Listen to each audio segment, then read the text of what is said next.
Hey, hey, it's Marz. Remember, in case you're new here, my pronouns are they, them.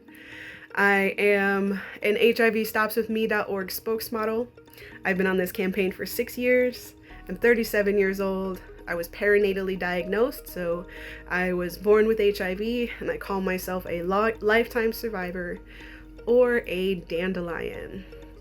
So, we were asked this month for June. Since Pride Month is now over, what is it? How do we plan to continue to spread the HIV Stops With Me message?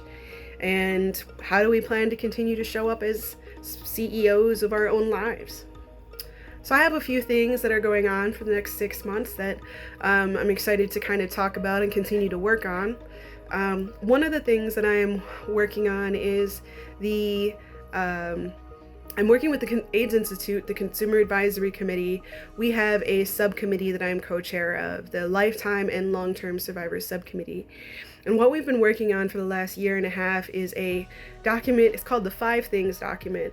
But essentially this document is 5 different questions that it's a document that lifetime survivors can use to fill out about their medical issues, and then they can take it to their doctor. And it's a way to help them formulate what their issues are in an understandable way for the doctor to be able to kind of read along and treat.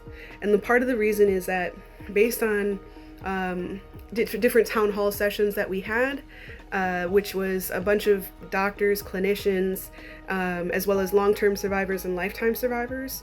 They all had a hand in what questions were on this document so that we can create a voice for the voiceless, create a way for those who don't know how to advocate for themselves to be able to do so.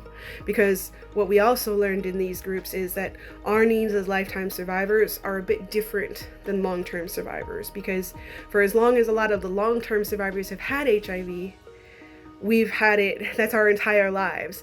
And so the way that HIV affects our bodies is different from a long-term perspective, and we really want that to be explored and acknowledged a bit more when we go to the doctor. And sometimes it's hard to formulate what our issues are.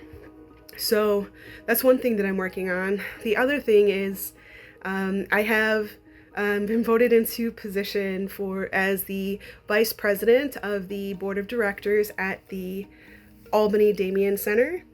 And so on that board, I really represent the community that I come from. I represent the other members of the Albany Damien Center, which is an organization that represents people with HIV dealing with homelessness and or any other kind of mental health issues that they might need assistance with.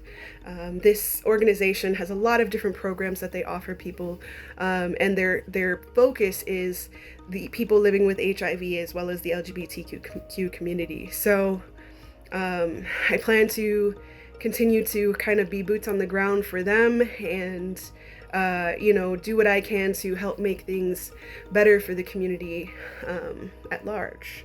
And the other thing that I plan to be doing is I am going to be at a few conferences this year. I'm going to be at the United States Conference for AIDS and HIV, which is in September in Washington, D.C. And then I'm also going to be a part of the Ending the Epidemic Summit here in Albany that happens in December.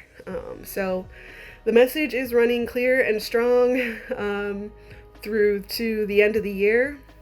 I'll also be at the Collar City Pride Festival, I don't know if I already said that, in October. So check it out. I think that it's going to be a really, really great year. Despite all the things that are happening politically and things like that, the community work is still going very, very strong, and we're doing what we can to ensure that services continue and that support is accessible. So that's my take on this month's question. This is Marz, signing out.